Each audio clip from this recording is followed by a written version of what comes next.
इस कहानी की शुरुआत में हमें मैक्स नाम का एक आदमी बीहड़ रेगिस्तान में खड़ा हुआ दिखाई देता है। मैक्स तो कुछ सालों पहले एक पुलिस इंस्पेक्टर हुआ करता था, लेकिन एक समय के बाद पृथ्वी पर रिसोर्सेस कम होने के कारण सभी देश एक दूसरे से लड़ाई करने लग गए थे। ये सारी बातें तो न्यूक्लियर वॉर तक पहुंच चुकी थी। जब अलग अलग देशों ने न्यूक्लियर बॉम्ब से हमला किया तब पृथ्वी जो हरी भरी हुआ करती थी वो पूरी तरीके से बंजर बन गई और अब ना ही कोई पुलिस ऑफिसर है और ना ही कोई पॉलिटिशियन। सभी लोग सिर्फ अपनी जान बचा कर रहा करते थे। अब मैक्स हमेशा की तरह अपनी छोटी सी कार में बीहड़ वाले इलाके में जाता रहता है, पर तभी मैक्स के पीछे अजीब तरीके के लोगों का ग्रुप पड़ गया था। वो सारे लोग बहुत ही ज्यादा अजीब दिख रहे थे। उन्होंने तो अपने वेपन्स की मदद से मैक्स की गाड़ी को पलटा दिया था और अब वो सारे लोग मैक्स को अपने कब्जे में रखकर अपने अड्डे की तरफ बढ़ने लगते हैं। ताज्जुब की बात ये थी कि उन सभी लोगों ने मैक्स के कपड़े निकालकर उसके ऊपर O नेगेटिव लिख दिया था, यानी कि मैक्स O नेगेटिव है, जिसका मतलब मैक्स अपना खून किसी भी ब्लड ग्रुप के आदमी को दे सकता है। अब मैक्स के बॉडी पर लोहे से जलाकर कुछ निशान बनाए जा रहे थे, जिससे डर कर मैक्स उनके अड्डे से भागने लगता है। लेकिन उन लोगों के पास बीहड़ रेगिस्तान में चलाने के लिए काफी सारी गाड़ियां थी,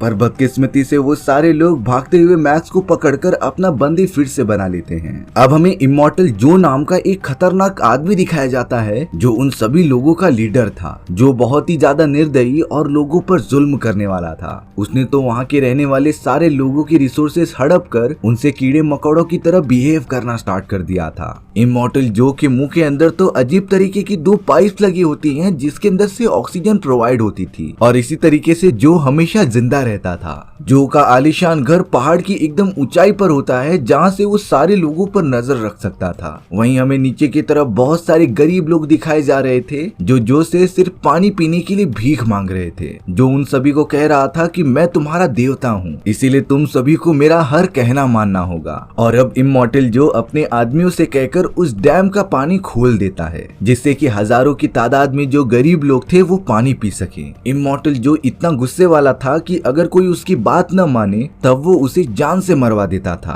अब हमें फ्रियोसा नाम की एक लेडी दिखाई जा रही थी, जो इमॉर्टल जो के लिए ही काम किया करती थी। इमॉर्टल जो ने तो फ्रियोसा और अपने बहुत सारे लोगों को पेट्रोल स्टेशन से पेट्रोल चुरा कर लाने के लिए कहा था, इसीलिए वो सारे सीधे रेगिस्तान के दूसरी तरफ जाने के लिए निकल पड़े थे। लेकिन कुछ देर बाद ही फ्रियोसा ने अपने आदमियों से कहा कि हमें पूर्व की तरफ जाना है। हालांकि बाकी लोग फ्रियोसा से पूछ रहे थे कि हमें तो सीधे जाना था, फिर हम पूर्व दिशा में जाकर क्या करेंगे, लेकिन फ्रियोसा इसका कुछ जवाब नहीं देती। फ्रियोसा उन सभी की सीनियर थी, इसीलिए सारे लोग उसके आदेश का पालन करते हैं। अब न जाने फ्रियोसा पेट्रोल स्टेशन पे मूव होने की बजाय कहीं और जाने लगी थी, पर यहाँ दूर पहाड़ियों के ऊपर से इमॉर्टल जो ने दूरबीन की मदद से फ्रियोसा और अपने आदमियों को गलत डायरेक्शन में जाते हुए देख लिया था। जो तुरंत भागा हुआ अपने एक बड़े से कमरे में आ जाता है, जहाँ उसने 5 औरतों को कैद करके रखा था। दरअसल उन औरतों की मदद से इमॉर्टल जो अपने बच्चे पैदा करना चाहता था, जो उसका वंश आगे बढ़ाएंगे। लेकिन असल बात तो ये थी कि फ्रियोसा उन 5 औरतों को लेकर भाग चुकी है और इसीलिए वो पेट्रोल पंप की तरफ ना जाकर कहीं और सेफ जगह पर जा रही थी। इमॉर्टल जो ने तो अपने आदमियों को फ्रियोसा को पकड़ने के लिए कह दिया था। जो की आर्मी में बहुत ही ज्यादा पागल लोग मौजूद थे, जो इमॉर्टल जो के आदेश को अंधाधुंध फॉलो करते थे।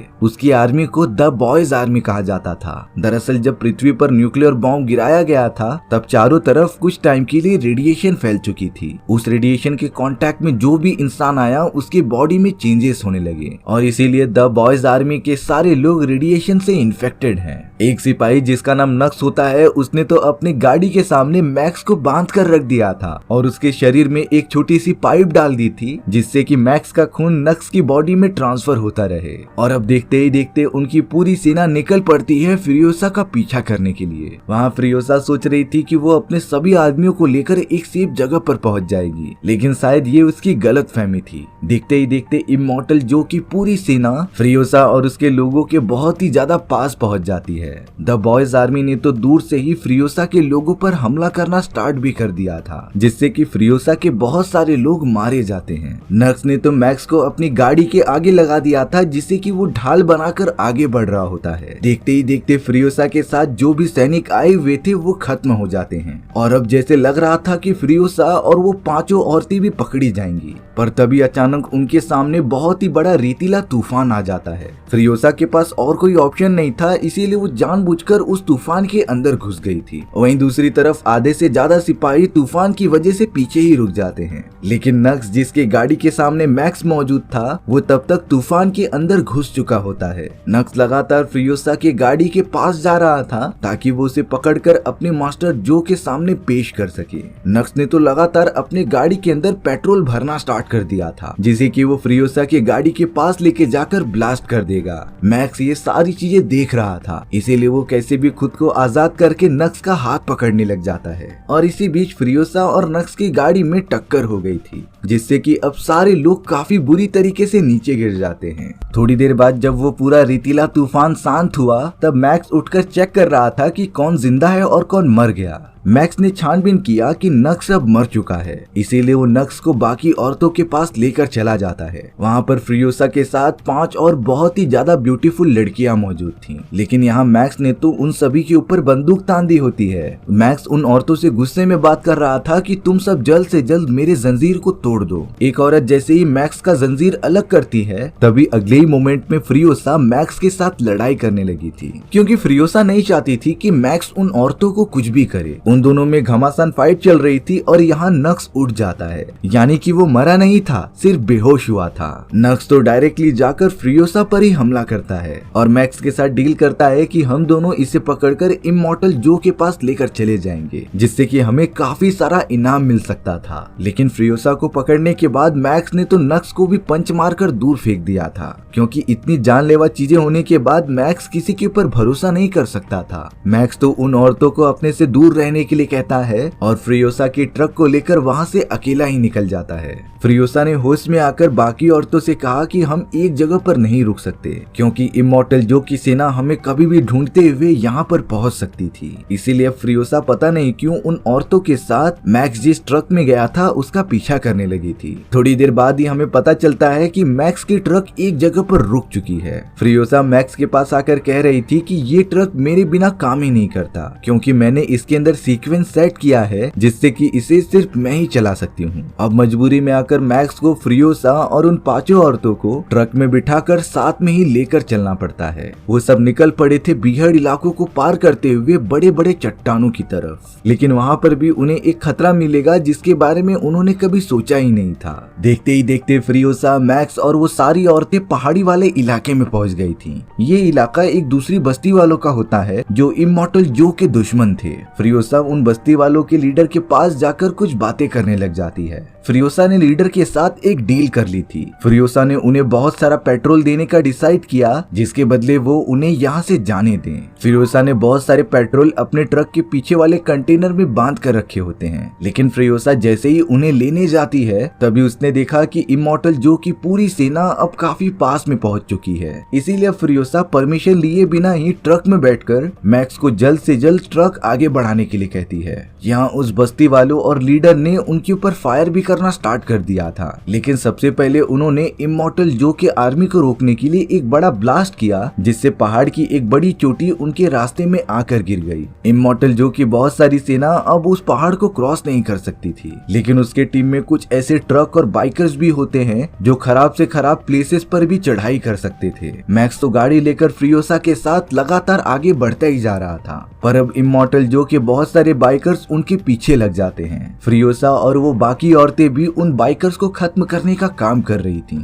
कुछ हद तक वो सारी औरतें अपने आप प्रोटेक्शन करते हुए उन बाइकर्स को खत्म कर दे रही थीं, लेकिन अब खुद इमॉर्टल जो एक ट्रक में आ चुका था, जो गन निकालकर फ्रियोसा को गोली मारने जा रहा होता है। पर तभी उन 5 औरतों में से एक औरत बाहर निकल जाती है जो कि प्रेग्नेंट थी। वो तो इमॉर्टल जो के निशाने के सामने आ चुकी थी और आखिरकार इमॉर्टल जो अपनी वाइफ और अपने बच्चे को कैसे मार सकता है, इसीलिए उसने अपनी गन नीचे कर ली। जो नहीं चाहता था कि उन 5 वाइफ से होने वाले बच्चों को कुछ भी प्रॉब्लम हो, पर साथ ही साथ उसे कैसे भी करके फ्रियोसा और मैक्स को तो रोकना ही था। इसीलिए वो अपने आदमियों से कहकर एक भाले को फायर करता है जो डायरेक्टली फ्रियोसा के कार के स्टीयरिंग व्हील में घुस गई थी। मैक्स तो अब गाड़ी को कहीं भी मोड़ ही नहीं सकता था, वो लगातार काफी तेजी से सीधे चले जा रहे होते हैं। पर तभी उन्हीं पांचों में से एक औरत बाहर निकल के इमॉर्टल जो के गाड़ी के जंजीर को काट देती है, जिससे कि अब मैक्स अपनी गाड़ी को कंट्रोल कर सकता था। पर तभी अचानक उनके गाड़ी के सामने बड़ा सा चट्टान आ जाता है। मैक्स गाड़ी को जब तक संभालता तब तक साइड वाला पार्ट चट्टान से भिड़ चुका था। फ्रियोसा के गाड़ी को बहुत ही ज्यादा नुकसान हुआ। देखने पर लग रहा था कि पांचों औरतों में से एक औरत जमीन पर गिर चुकी है, लेकिन वो गाड़ी के पीछे वाले हिस्से में सही सलामत मौजूद थी। पर वो औरत जैसे ही गाड़ी के अंदर जाने की कोशिश करती है, तभी उसका पैर फिसलने की वजह से वो दरवाजे पर ही लटक गई थी। बाकी लोग जब तक उसे बचाते तब तक दरवाजा टूट चुका था और वो प्रेग्नेंट औरत चलती हुई गाड़ी से गिर जाती है। इमॉर्टल जो तो उसे बचाने के लिए अपनी कार को लेफ्ट में घुमा देता है, जिससे कि जो की कार भी पलट चुकी थी। इमॉर्टल जो जब अपने प्रेग्नेंट औरत के पास जाकर देख रहा था, तब उसकी पूरी बॉडी बहुत ही ज्यादा चोटिल हो चुकी थी। जो को तो ये भी नहीं कंफर्म था कि इतनी चोट लगने के बाद उसका बच्चा जिंदा भी रहेगा कि नहीं। जो तो गुस्से के मारे एकदम से हाफने लगता है, यानी कि अब वो फ्रियोसा और मैक्स को जान से मारकर रहेगा। अब हमें ये पता चला कि फ्रियोसा की गाड़ी में नक्स भी मौजूद है, लेकिन नक्स बहुत ही ज्यादा घायल हो चुका था।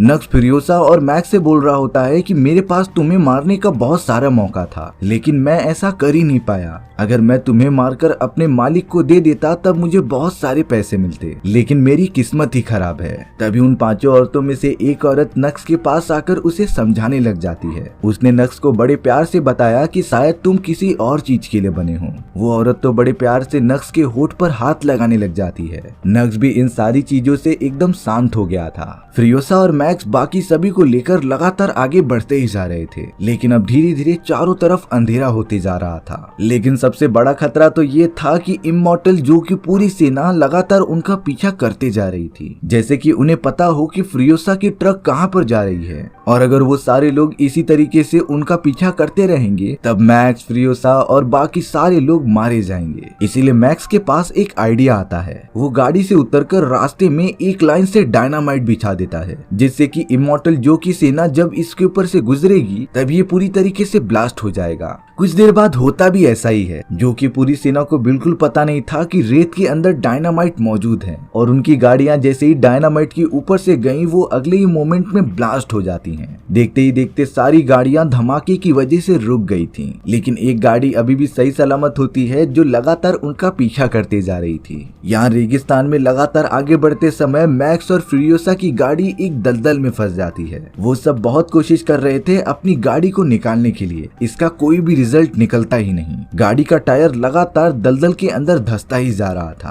तभी अचानक नक्स ने उन सभी को एडवाइस दिया कि हम पास ही में मौजूद किसी चीज पर रस्सी बांधकर ट्रक को खींच सकते हैं, जिससे हमें पता चल रहा था कि नक्स भी अब उन सभी के साथ मिल चुका है, क्योंकि नक्स लिटरली उनकी मदद कर रहा था यहाँ से बाहर निकलने के लिए। नक्स की तो ये टेक्निक काम में भी आ जाती है। हालांकि वो सब अपनी ट्रक लेकर आगे बढ़ते जा रहे थे, पर इमॉर्टल जो का एक सिपाही अभी भी अपनी गाड़ी लेकर लगातार उनके ऊपर हमला करता जाता है। दोनों गाड़ियों के बीच एक घमासान लड़ाई चालू हो गई थी। फ्रियोसा भी अपनी ट्रक को प्रोटेक्ट करने के लिए उस दूसरी गाड़ी पर हमला करते जा रही थी। हालांकि उस गाड़ी को ज्यादा कुछ नुकसान नहीं होता, पर अब पता नहीं क्यों मैक्स गाड़ी से नीचे उतर जाता है और पेट्रोल अपने हाथ में लेके दुश्मन की गाड़ी की तरफ चला जाता है। थोड़ी देर बाद फ्रियोसा ने देखा कि उस गाड़ी की तरफ बड़ा धमाका हुआ है। फ्रियोसा को लगने लगा कि उस धमाके में मैक्स की भी जान चली गई, पर कुछ ही मिनटों में मैक्स उनके सामने खड़ा होता है। यानी कि मैक्स ने पेट्रोल की मदद से उनकी कार को जलाकर राख कर दिया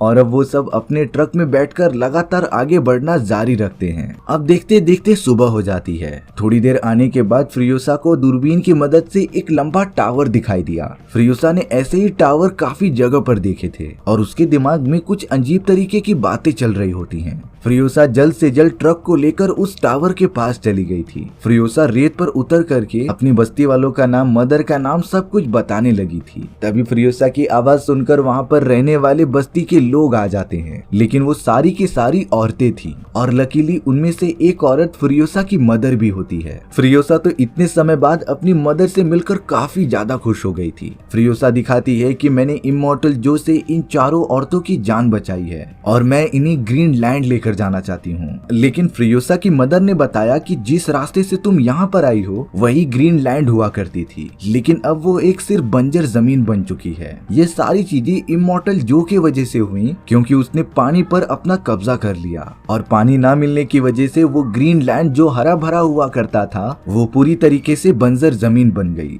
अब फ्रियोसा की मदर ने ये बताया कि अगर हमें अपनी जान बचानी है तब हमें कैसे भी समुद्र के उस पार जाना होगा जहाँ पर कोई भी बस्ती नहीं रहती। वो सारी औरतें रेडी हो जाती हैं अपने लंबे सफर पर निकलने के लिए, लेकिन यहाँ मैक्स ने फ्रियोसा को कह दिया था कि वो उनके साथ नहीं जाना चाहता, वो अपनी राय यहीं पर रहकर खुद ही बनाएगा। अब फ्रियोसा और बाकी औरतें तो अपने सफर पर निकल पड़ी थीं, लेकिन यहाँ मैक्स जो लगातार उसी जगह पर रुका होता है उसे अजीब तरीके के विजन्स आने लगे थे, जिसके अंदर एक छोटी लड़की कहती हुई दिखाई दे रही थी कि तुमने मुझे प्रोटेक्ट क्यों नहीं किया, मैं हमेशा से उसी जगह पर थी लेकिन तुम सभी ने मुझे पाने की जरा भी कोशिश नहीं की। मैक्स को इसी टाइप के विजन्स काफी पहले से आ रहे थे, लेकिन वो अब जाकर इनका मतलब समझता है। मैक्स तो भागा भागा चला गया था फ्रियोसा और बाकी औरतों को रोकने के लिए। मैक्स ने उन्हें बताया कि जिस तरफ तुम सब जा रहे हो वहाँ पर खारे नमक के अलावा तुम्हें कुछ भी नहीं मिलेगा, लेकिन जिस ग्रीन लैंड का हम सभी ने सपना देखा था उसे हम फिर से हासिल कर सकते हैं। ये ग्रीन लैंड और कहीं नहीं बल्कि इमॉर्टल जो के पूरे किंगडम पर हमला करके ही मिल सकता है, क्योंकि वहाँ पानी के साथ साथ वो सारी सुविधाएं मौजूद हैं जो इमॉर्टल सभी से छीन कर रखता था, और अगर हम इमॉर्टल जो को खत्म कर दे तब हम उस पूरी जगह पर कब्जा कर सकते थे। फ्रियोसा और बाकी औरतों को मैक्स का ये प्लान काफी अच्छा लगता है, इसीलिए वो सब अपनी बड़ी सी ट्रक लेकर निकल पड़े थे इमॉर्टल जो के किंगडम की तरफ।